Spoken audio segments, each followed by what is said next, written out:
Alors, pendant l'atelier agronomie du congrès du sorgho, nous avons pu aborder notamment la production de semences. Tout d'abord, nous avons vu quelles conditions étaient favorables à la production de semences.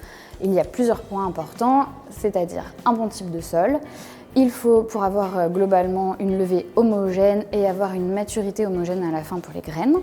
Il faut également des conditions climatiques favorables, c'est-à-dire peu de pluie sur les périodes de juin, juillet et septembre. Ça va favoriser une bonne pollinisation, un bon séchage des grains. Néanmoins, la présence d'irrigation est très importante car il faudra quand même apporter de l'eau à la culture sur les périodes de stress pour s'assurer un bon état du sorgho et une production de semences maximale. La logistique est également un point important pour la production de semences, car les conditions au champ permettent d'avoir une bonne qualité de graines, une bonne germination.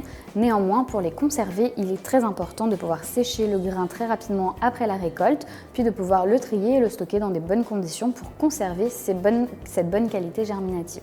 Donc les surfaces de sorgho ont beaucoup augmenté en Europe.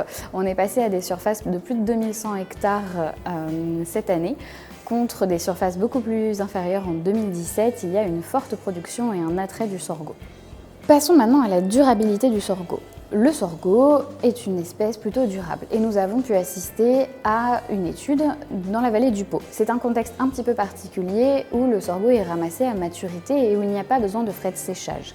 L'étude compare différents critères, réchauffement, eutrophisation, acidification, et compare un maïs et un sorgho.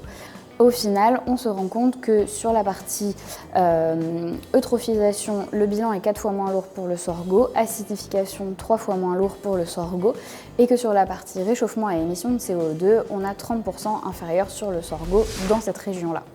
Donc le sorgho est une culture durable qui a de l'avenir en Europe.